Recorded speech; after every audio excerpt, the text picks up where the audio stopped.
Now, I must say, while I am most eager about gameplay, I've always said that Paralives at least is going to be an excellent game for building, and these details revealed in dev chat show even more about how free placement, modding, and more will make this game so customizable. Now, I just want to keep going for these dev chats as they're released because honestly, they always have some interesting information, and I love that the team does this because it tells us more about their development process, their insights, and also gets us somewhat excited for the game while still keeping expectations reasonable. So to that end, I am by no means a builder, but building is still an important part of a life simulation game. And honestly, even from the first build reveal trailer, I thought this game is going to be amazing. What I really love is the amount of customization. We have a color wheel, we have a texture selector, and you can even stretch furniture to your liking. And I would also argue that the reveal of the first town, we can see that you can do different things in terms of architectural styles. While it might not be really vast in terms of the catalog so far, and we're not even in early access yet, and the catalog is looking pretty good.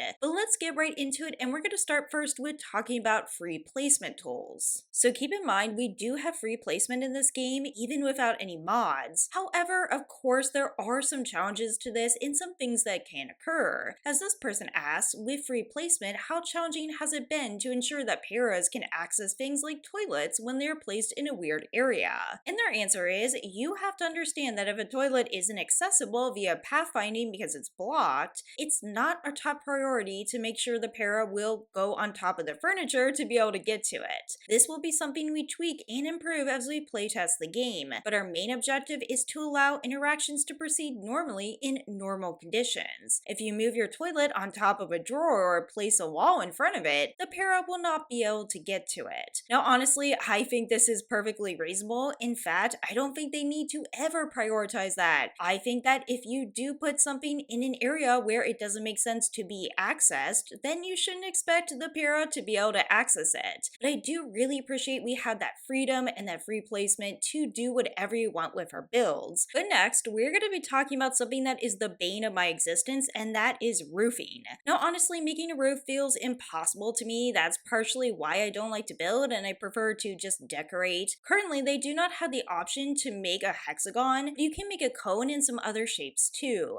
And personally, I think again, this is perfectly fine. They don't need to have every shape imaginable at the base, but it sounds like you can definitely get around and make it anyway. And of course, as we know, sometimes when you get too creative with roofing, things can happen. So this person asked, when you put a slanted roof against a wall of a second or third floor of a house, how well does it connect? Like if you were trying to fake the appearance of an A-frame cabin. Chloe answered, I have made some adjustments to the models to fix issues like these. The wall on the slanted roof is flush with the roof itself, making it easy to combine them with other structures. Depending on how you plan to build that A-frame-like cabin, it could work. Now again, I'm not an expert on any of this right here. I stay way away from doing any of this. However, it does sound again like they are trying to make this game very customizable and also, of course, functional at the same time. However, that said, with all this customization and flexibility, do not expect things to be perfect. As she explains, we have some problems. Currently, roofs are items just like, say, our tables, so they don't have any functions to get pieces of them to get cropped out. They aren't like our walls, which are generated in the game.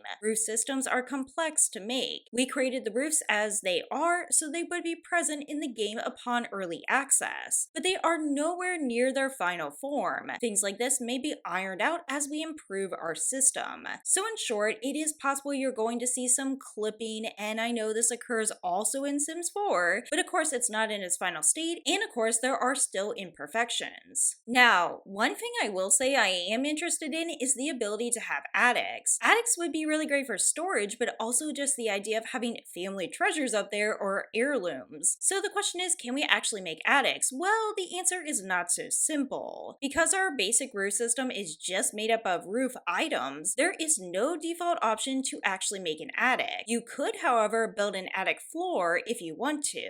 As of now, they don't have an attic ladder that folds up into the ceiling, just a simple ladder. As far as plans for the future, everything is possible. We have so much stuff to do in the present that we're not thinking that far ahead. Now again, this is just a dream of mine to have attics in the game. I have no clue why before I saw this question, I wasn't even thinking about it, but I do think it does have tons of storytelling potential, and even just for builders. However, do I expect to have an attic ladder going into the ceiling? No, I really don't. I don't really expect it ever, but if they were able to pull this off in the future, I would love it. As of now, there are still ways to kind of get around it by building an attic floor, but again, you're just gonna have to kind of use your imagination in this regard. However, I will assure you that there is lots of flexibility in terms of the textures you can play with and also different colors. But the question is, how exactly does this all work in terms of both the pair maker and build mode? Someone actually asked about denim in particular. There's not a texture you can apply or remove on a piece of clothing like a pattern. Swatches are not associated with a texture. They are associated with a piece of clothing's texture. If you wanted an item with a certain look, you'd have to pick the one that is already textured to look like denim. Those have a few selected swatches, but you can add as many as you want with the color wheel. Now, honestly, this makes perfect sense to me. I don't think it needs to be any more complicated than this. Here, the key is the final statement. There are a few selected swatches, but you can add as many swatches as you want with the color wheel. Again, I think this is just going to get so much more use out of our items. I know that the color wheel is not a brand new idea in games, but it sure is good to see it return. And finally, I want to round this all off with just mentioning that there are tons of really great looking terrain tools. They actually, I believe, have a full post on it if you want to check that out. But the question here is exactly how far is this gonna go? Honestly speaking, people have some pretty big ambitions for this game. I am happy with terrain if it just looks nice and it's fairly functional. However, some people want that function to go even further. For example, this person said, I would love to be able to make like quicksand tiles for pairs to sink in, since I've always thought it was bizarre that there was never even a mod for this for Sims games. And the answer is that's a fun idea, but I don't think we'll have any interactable terrains or tiles for a while. It could be a fun thing to add in the future. Honestly, I'm just gonna say no on this. Of course, I want functionality in terms of seasons and climate and weather, but as far as the terrain being interactive, I just don't think it's necessary. I think Paralives just has so many great features. And while I know that some of these questions were kind of out there, I just have fun covering these dev chats. I think the team has a good sense of what's best for their game. As you always see in these dev chats, they balance out fan requests and being polite, while also being reasonable and saying, hey, this doesn't make sense for development at the time. I cannot wait to see what people build in this game, and of course, I am still going to keep you up to date with any gameplay details. As always, thanks so much for watching. If there's anything specific you want me to look for, definitely let me know. Please take care, and I'll see you in the next video.